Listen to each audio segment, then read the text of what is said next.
Las voces del pasado siguen hablando. Son ecos de almas que aún buscan ser escuchadas. Susurros atrapados entre los muros del silencio. Mi nombre es Aiden Vesper, guardián de las historias que el mundo intenta olvidar. He caminado entre los sueños de los condenados. He visto lo que habita más allá de la razón. Tú, que escuchas estas palabras, no estás aquí por casualidad.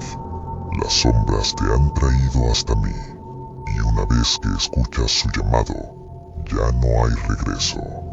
Bienvenido a Sombras y Misterios. Aquí, la oscuridad siempre tiene algo que contar.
San Velorio no era un pueblo abandonado, era una mancha olvidada, un punto muerto entre montañas áridas y caminos que nadie recorría por voluntad propia. Quienes llegaban allí no lo hacían por elección, lo hacían porque el mundo, en algún punto, los había empujado hasta ese lugar. El sol, cuando se alzaba sobre San Velorio, lo hacía con vergüenza. Su luz caía débil, opaca, como si temiera iluminar ese rincón donde la vida parecía haberse detenido hacía décadas. Como si incluso el día entendiera que aquel sitio no debía ser observado demasiado tiempo. No vivían más de 150 almas en el caserío, y aún así, muchas veces el pueblo se sentía más vacío que la muerte misma. Las casas permanecían cerradas, las calles quietas, el aire inmóvil. Había silencios que no pertenecían a la noche, silencios que persistían incluso cuando todo estaba despierto. En las afueras, más allá de los últimos límites del pueblo, envuelto por árboles retorcidos que parecían crecer en súplica hacia el cielo, se encontraba el cementerio de las Cruces Negras. Nadie entraba, nadie limpiaba, nadie rezaba. Las cruces estaban torcidas, las lápidas quebradas, la tierra oscura y siempre húmeda, como si nunca terminara de secarse. Se decía que los muertos allí no dormían, no descansaban, esperaban. Con la caída del sol, el aire cambiaba, no de forma brusca, no de inmediato. Era un cambio lento, denso, como si algo invisible se deslizara entre las calles y se acomodara en los rincones del pueblo. Pero había una hora exacta que todos temían, una hora que no pertenecía del todo ni al día ni a la noche. Las 3:33, tanto de la tarde como de la madrugada. En ese instante maldito, el viento se detenía, los pájaros callaban, los insectos desaparecían, y el mundo parecía contener el aliento. Entonces comenzaba a oírse la melodía. Era tenue, débil, como el susurro de un niño enfermo al borde del llanto. Pero al mismo tiempo era imposible de ignorar. Atraviesa paredes, atraviesa la carne, atraviesa la voluntad. No era una canción cualquiera. No tenía letra, no tenía idioma. Era un lamento que imitaba un canto de sirena, pero estaba impregnado de algo distinto, algo impuro, algo profundamente profano. Las notas no flotaban, se arrastraban, se filtraban por los rincones del alma y despertaban una nostalgia dolorosa, una tristeza antigua, como si alguien recordara por ti un paraíso perdido, un lugar que nunca habías conocido, pero que aún así extrañabas. Quien escuchaba la melodía no podía resistirse. Los pasos comenzaban a moverse solos, los ojos se volvían vidriosos, la mente se vaciaba de pensamiento. Sin saber cómo, el cuerpo era guiado hasta el cementerio de las cruces negras, hasta una tumba solitaria y agrietada, cubierta de raíces podridas, coronada por una cruz invertida de hierro oxidado. No tenía nombre, no tenía fechas, solo un símbolo marcado con fuego en la piedra, una sola letra, una L. Los viejos del pueblo contaban la historia en voz baja, siempre en susurros, siempre mirando alrededor antes de hablar. Decían que aquella tumba no pertenecía a un hombre, ni a una criatura nacida de este mundo. Decían que en la tierra, antes de caer por su soberbia, Lucifer había construido su propio sepulcro, no para descansar, no para esconderse, sino para recolectar, para atrapar las almas de aquellos que, por debilidad o por curiosidad, respondieran al llamado de su música maldita. La leyenda hablaba de una maldición. Quien escuchara la melodía no moriría, pero ya no sería el mismo. El alma sería arrancada con dulzura impía, como un amante robando el aliento de su víctima. El cuerpo seguiría viviendo, comería, caminaría, dormiría, pero no miraría, no hablaría, no lloraría. Solo existiría. Un cascarón vacío, un recipiente sin propósito. Algunos los llamaban los huecos. Había varios en San Velorio, siempre sentados, siempre quietos, siempre presentes. Y cada año, uno más se sumaba al silencio. Esa noche, mientras el reloj oxidado de la iglesia marcaba las 3:32, un adolescente llamado Elías escuchó por primera vez la melodía y no pudo resistirse. La melodía no terminó cuando Elías la escuchó por primera vez. No se desvaneció, no se disipó en el aire, simplemente ocupó todo lo demás.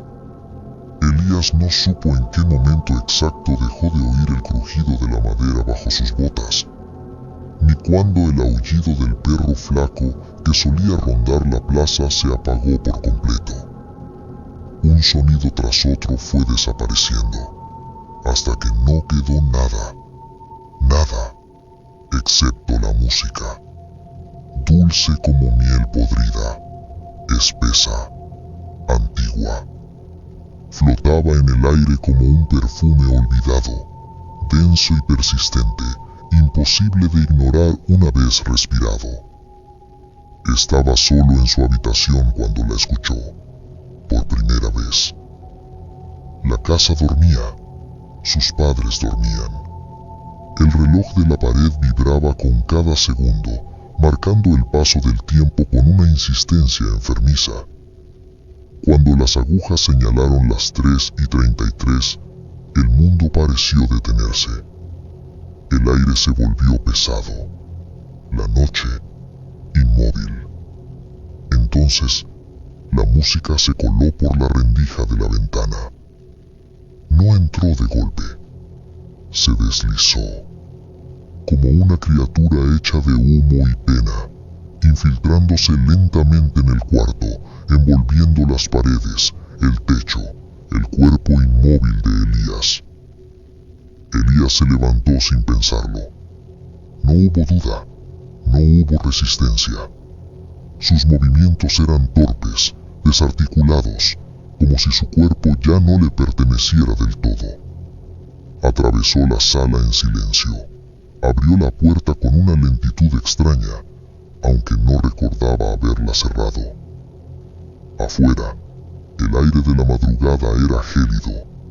La luna estaba partida en dos detrás de una nube espesa, como un ojo cansado que se rehusaba a mirar lo inevitable. La melodía lo llamaba, no con palabras, no con órdenes, lo hacía con emociones imposibles de ignorar. ¿Dolor?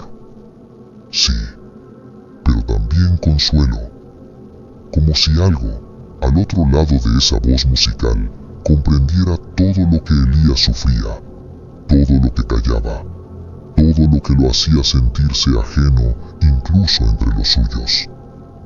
Sus pasos lo guiaron más allá del pueblo, por el sendero de tierra que conducía al cementerio de las Cruces Negras.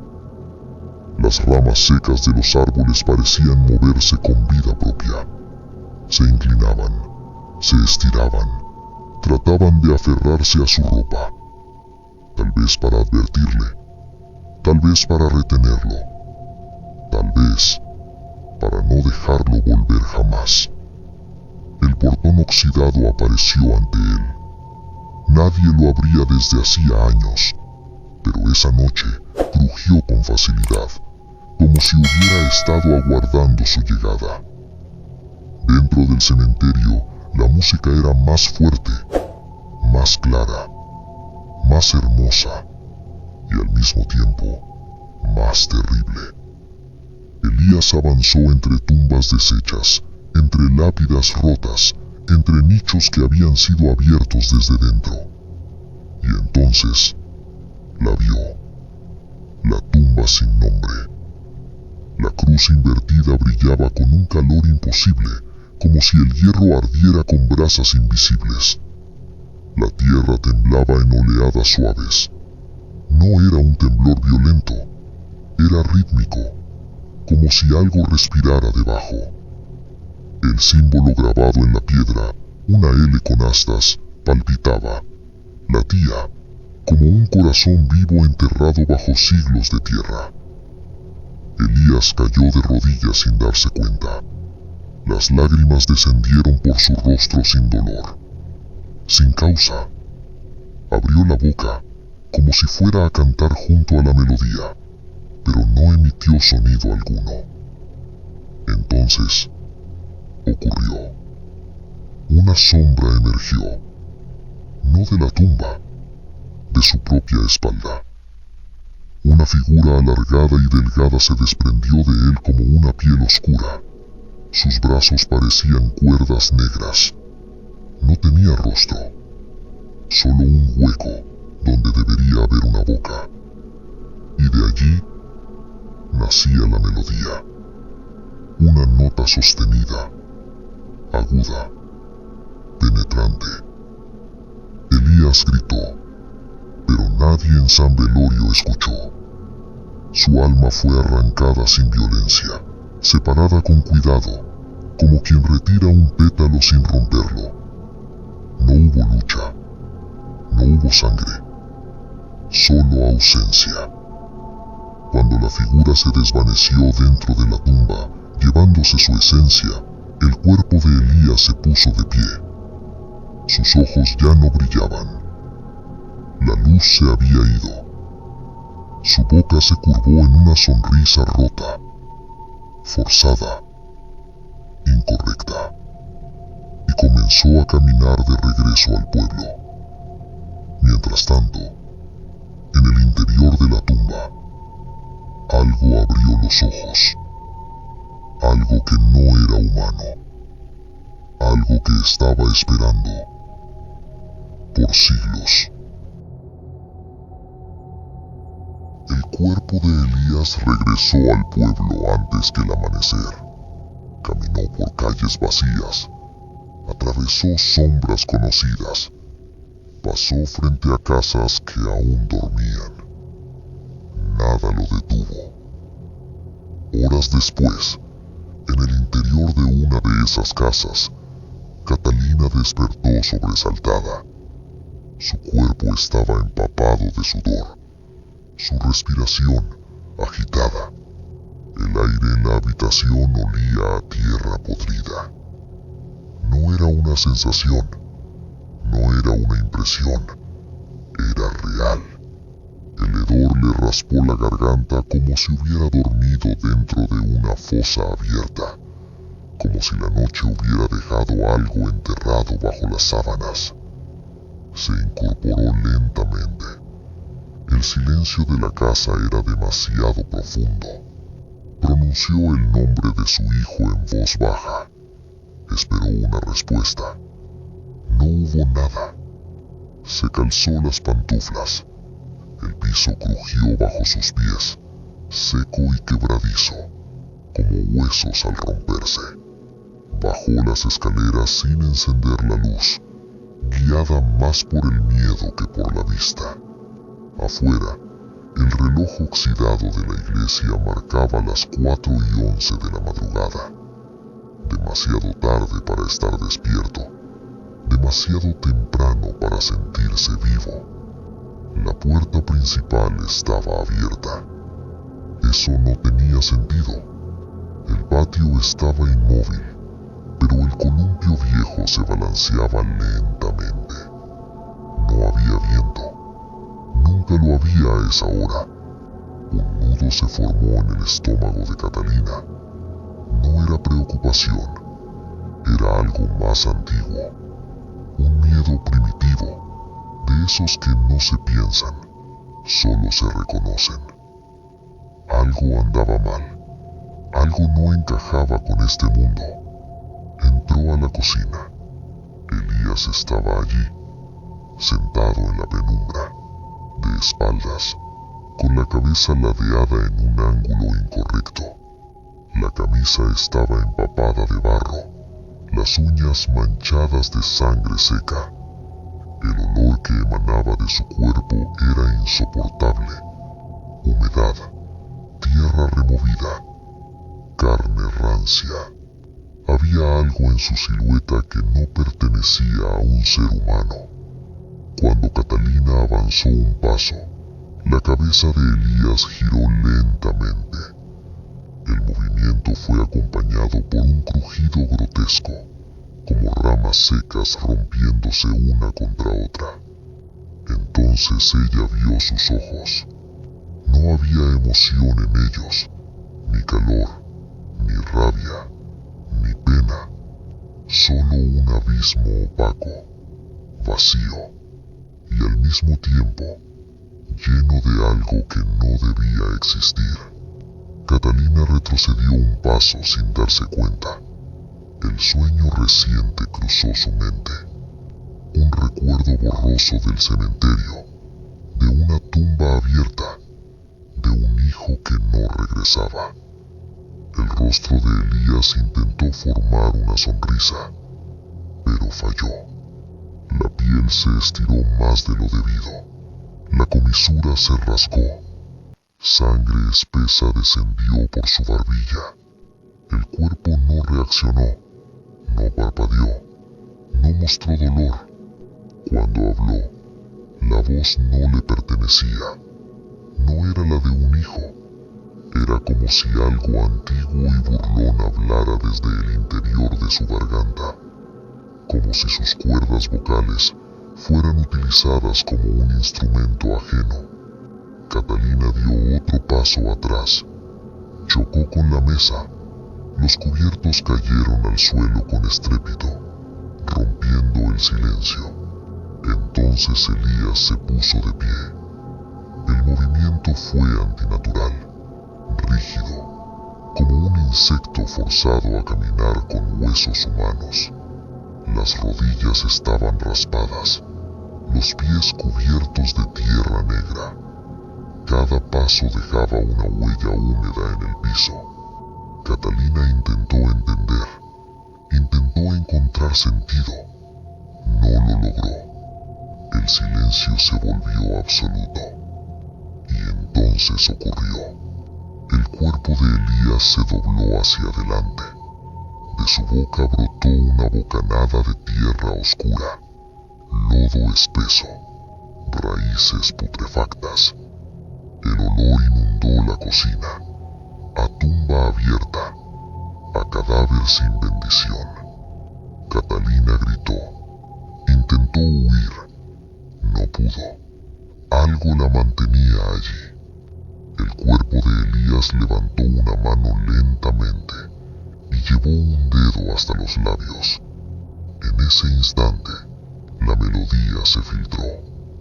No desde afuera, no desde el aire, desde dentro, dentro de la cabeza de Catalina, como si alguien le cantara directamente al cerebro, como si sus cuerdas vocales fueran utilizadas como un instrumento ajeno.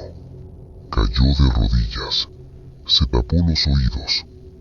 No quería oír, no quería saber, pero ya era demasiado tarde.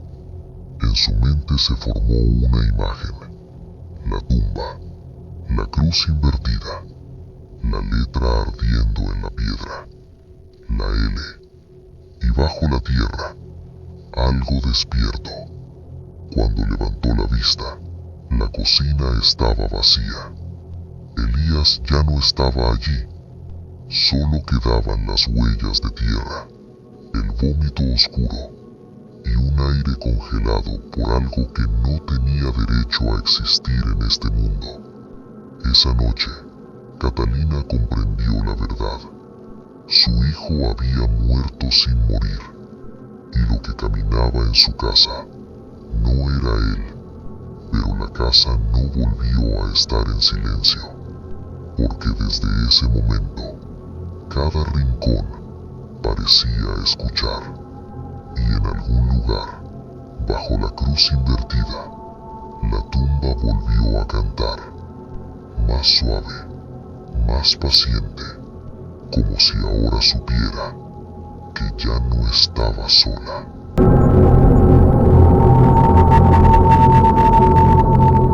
El silencio vuelve a caer y las sombras se retiran, aunque nunca del todo. Las historias que has escuchado esta noche siguen respirando, escondidas en algún rincón del mundo. Dicen que los recuerdos oscuros jamás desaparecen, solo duermen, esperando una voz que los despierte. Y mientras haya alguien dispuesto a escuchar, yo seguiré aquí, entre la penumbra, contándote lo que nadie más se atreve a decir, hasta que la próxima historia despierte. Descansa tus pensamientos, pero no cierres los ojos, porque en las sombras siempre hay algo que aún no hemos visto.